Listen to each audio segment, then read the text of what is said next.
never learned about loving ourselves. We have been taught that we have to find love outside of ourselves, but we have to just remember that we are complete, that we are whole, that we are valuable, that we are infinite intelligence.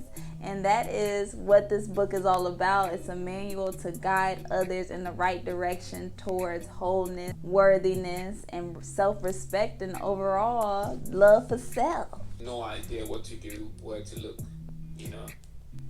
Look within, baby, because it's all within. All of the answers is within. We just have to trust our intuition and believe in ourselves again, and ignore the doubts, ignore the naysayers, ignore all of them haters, and do what works for you and what's best for you.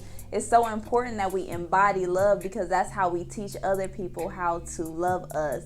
So if we treat ourselves with a high regard, high respect, that's how people gonna come at us as well. So once we embody love for self, now people will raise to get to our level. We will never have to stoop low to them. They know they have to come with respect, with honor, and actually in gratitude to know that it's a blessing to be in our presence, because we don't play with that foolishness when you love yourself. How did you become aware of it?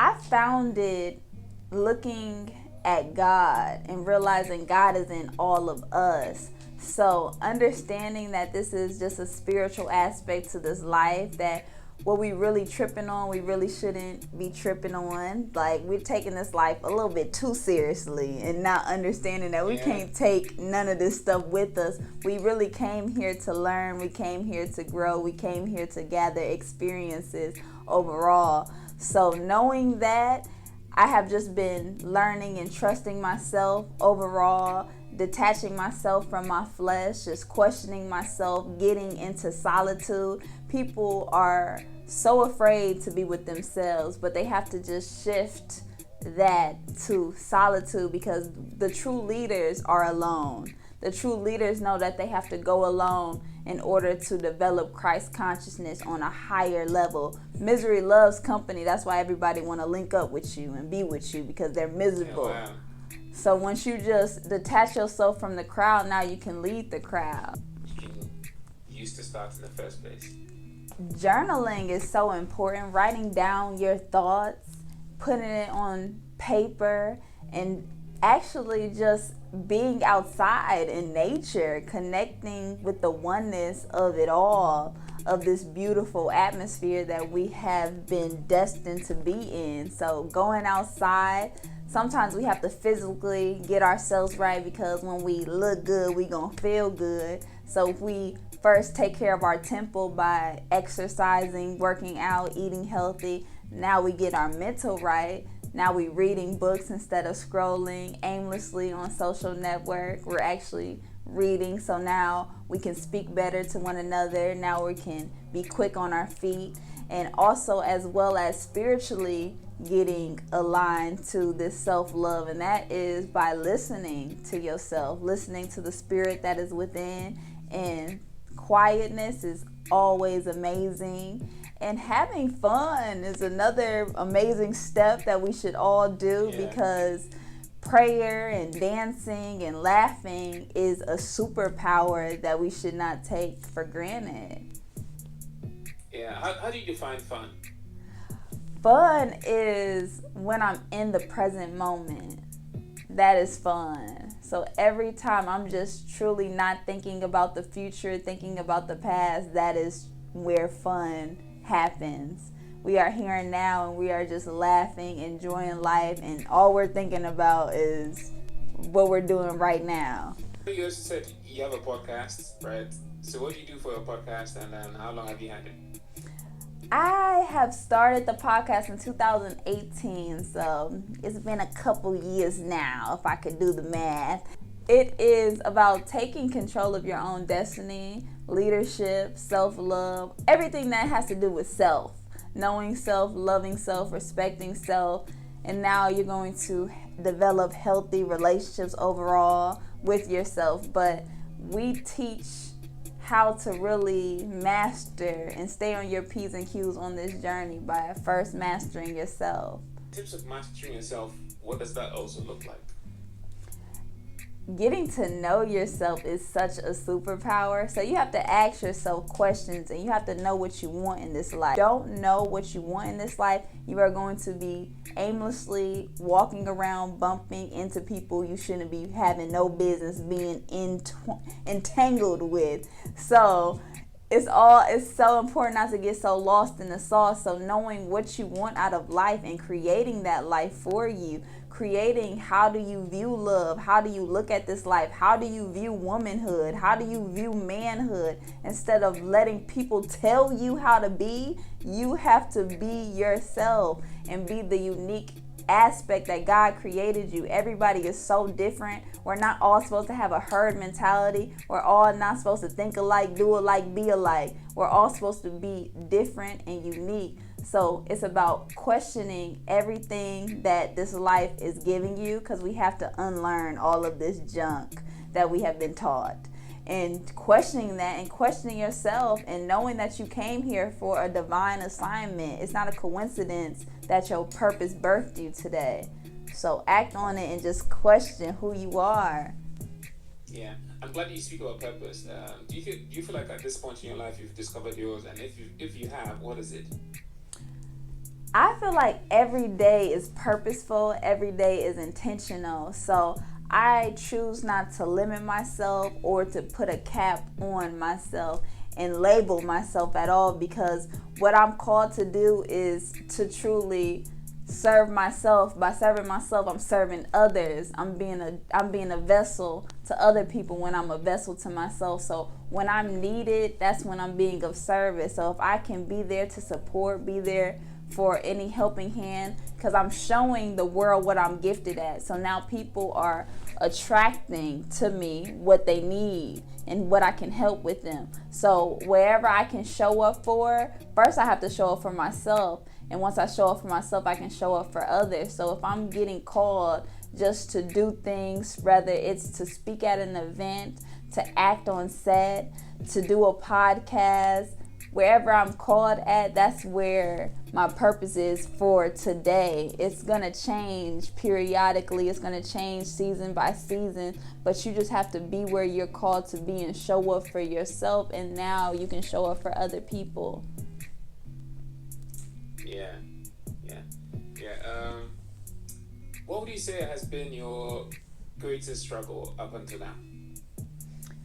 My greatest struggle is truly surrendering to the call, surrendering to the responsibility, understanding that I am unique, understanding that I am different, and embracing that, embracing all of me, and not even trying to limit myself, not even trying to do what everybody is doing, and trusting like, okay, I like being alone. I don't know about y'all, but I like being with myself, and I have to embrace that. I have to be in love with that and not try to conform just because society is telling me I should do this and I should do that. I need to step into my womanhood as being a woman without any of the labels that a man created for me. So that is my biggest struggle, and that's what I'm truly embracing every step of the way.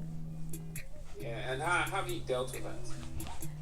By saying, I am just going to choose me. I am so happy that I have the audacity to choose me as a woman, to not think I need to do anything other than be who I am divine to be, who I'm called to be, not being so mesmerized by what society has told me what a woman should be. We don't even know what womanhood is without all of these labels that man created for us. So I'm ignoring all of the foolishness and just stepping solely into self. Yeah. Tara, tell me your story, right? What has made you this way, and then how come you have built this awareness about life, and then what self-love looks like? Self-love, what it looks like, but I'll tell you the story. It's amazing because my parents, it all starts with your upbringing, and I was blessed and fortunate to have been raised by a two-family household, so I view love very uniquely, and I saw the solid foundation of masculine and feminine energy dynamic together. And I have been so blessed by my parents to be an independent woman because that's how I am raised. Usually society, some people are codependent because they lacked their needs from their parents, but my parents gave me all of my needs. They met all of my needs. They provided me with so much and then some. So now they have truly started off breaking the generational curses, and now I'm gonna finish it, and I'm gonna finish it for them. So having a great upbringing, truly, I had to go down a few rabbit holes. When you're finding yourself in high school, you get involved in peer pressure, doing things you don't want to do, from being a party girl to a mean girl, doing everything you do as a child, getting all of that out of your system, especially in college. That's for partying, that's for drinking, that's for being wild. That is really what you're supposed to do. And knowing that you're supposed to make those mistakes, but I'm glad God covered me while I was making all them mistakes, honestly. And then learning about death and transitioning, because I lost people along the way. And then that just woke me up to another level when their physical body wasn't here anymore. And I was like, whoa, none of this matters. They didn't take none of this stuff with us. What really matters is true happiness within yourself. What really matters is doing what you want to do every single day. And we have to remember, we don't have to do anything we don't want to do. So going through all of those challenges and all of those obstacles and going through all of these friends and relationships, they were all teachers. So instead of not learning the lesson, I was learning all of the lessons that these teachers were teaching me, and gaining the experience, gaining the exposure, just gaining myself and building up the capacity, because I knew I had a responsibility to do. I didn't know what. I just knew God gave me a lot of wisdom and a lot of common sense that I'm not going to ignore. So I just started stepping into that, and I started detaching myself from the flesh. I started detaching myself from distractions, and I started solely learning about myself, from learning the day I was born to my name to what I like to do. I was learning it, and it was all adding up, and learning about myself more and more from the books, from teachers, from experiences. Then I started truly embodying love for self and being in a full throttle relationship with myself, being loyal to myself, and we here now living the best life. Some people along the journey, right? Yes. Which one impacted you the most, and what was your relationship to that? I lost a close friend of mine.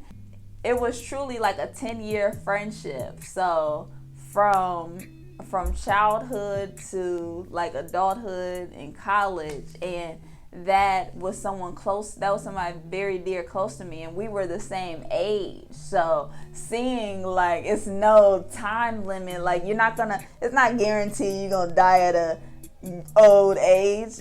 Nothing is guaranteed. It's only what matters is what you do during the dash. So I always was, first I questioned, like, why did this transition happen when it did? But then I just trusted that was the divine timing on my friend's life, that my friend came here for a mission and completed that mission instantly.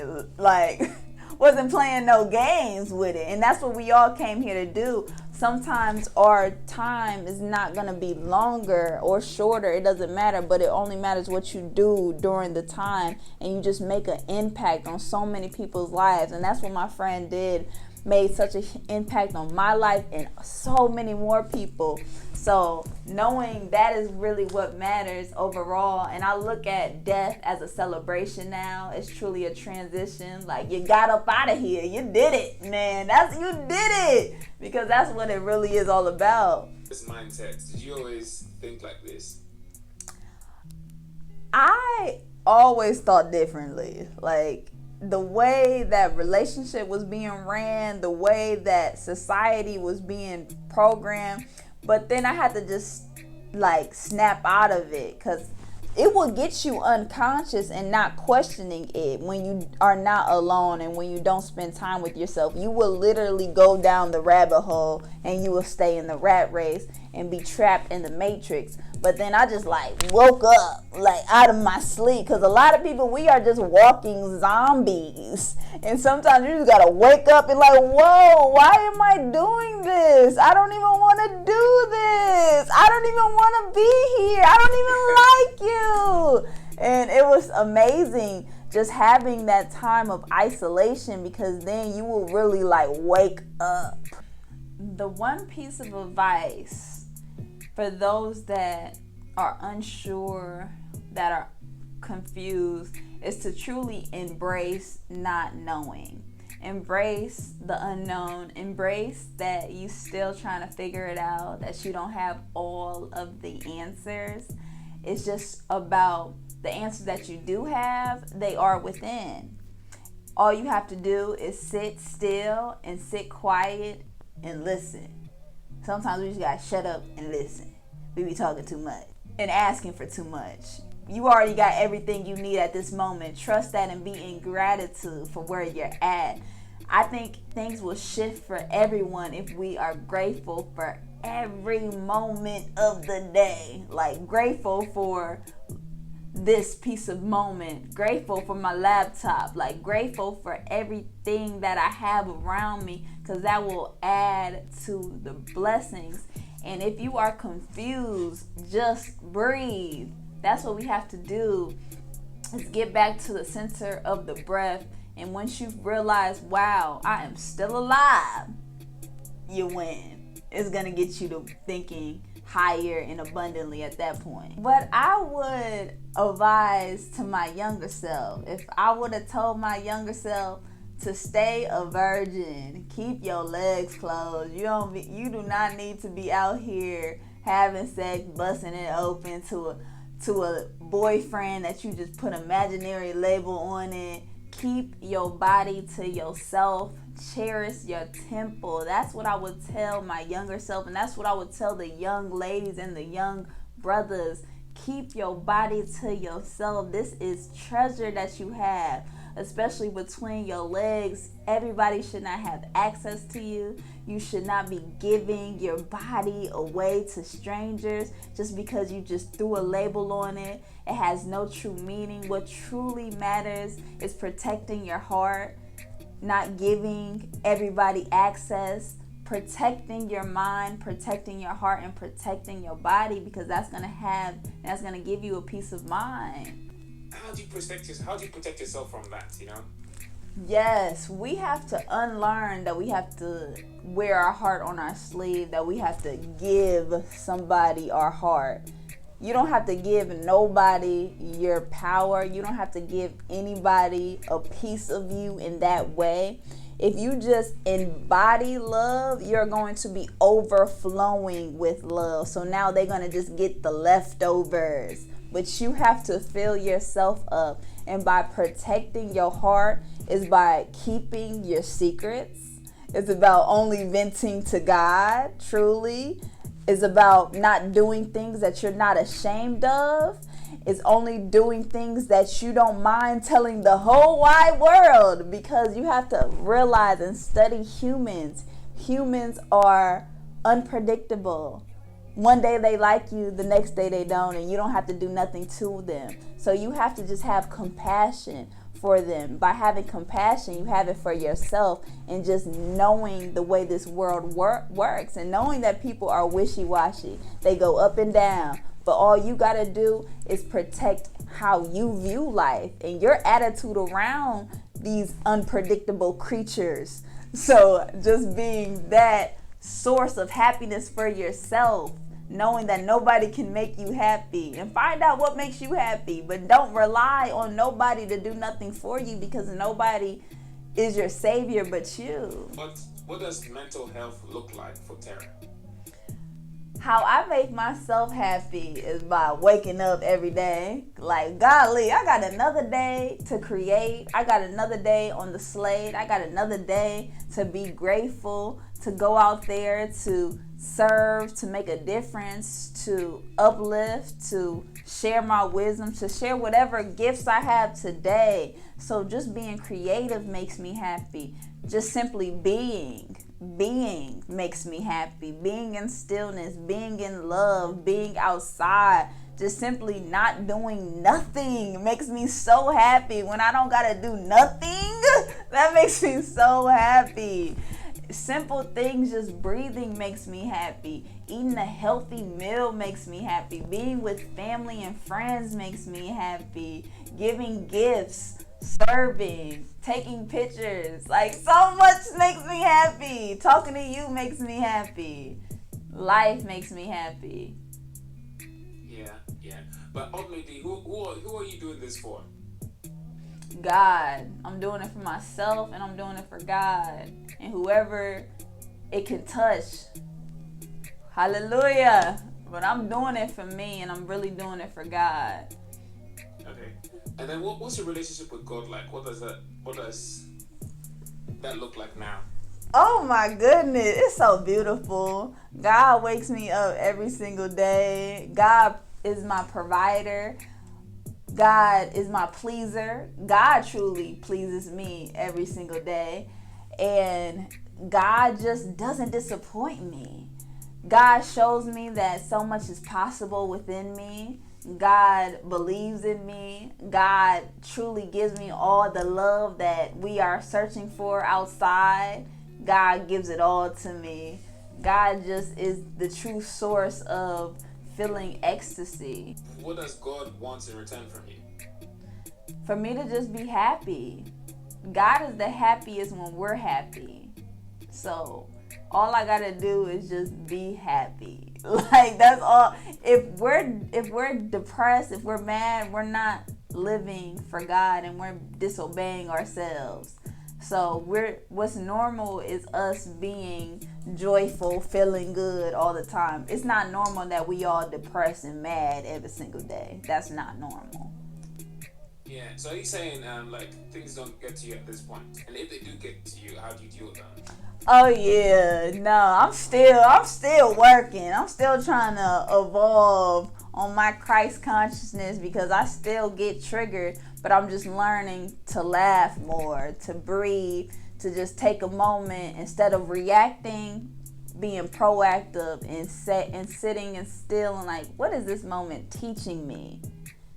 And then trusting that, just not easily reacting anymore, but I'm still learning and growing every single day. Or developing your self-awareness. Yes, like overall reading, yes. It's so many books out there, like Science of the Mind, Turn Your Purpose into Pain. It's so many books out there, but constantly fill your mind with inspiration, motivation. Turn off the junk food, like the reality shows, the secular music. Like, stay away from things that's going to keep you on a low frequency, on a low vibe. You got to rise up out here. So that means you got to listen to audiobooks instead. That means you got to listen to music that gives you an upbeat. It makes you feel good. It makes you want to dance. So doing all of that for like having those resources and taking courses and learning a skill, that's going to help. But constantly learning is just bettering yourself overall. One moment probably has been, it has to be moving to Atlanta and realizing that I am capable of doing whatever I put my mind to. I didn't know nobody coming down here, and I'm just making everything happen. And it's all by the grace of God. And it's showing what I'm capable of, and showing me how I want to continue to live my life, how I want to continue to choose every day to consciously making this world a better place by making my life a better life overall. So I think moving to Atlanta like changed the game for me. It showed me black excellence. It showed me the network that I can continue to build, and it showed me that anything is possible. Why did you decide to move in the first place?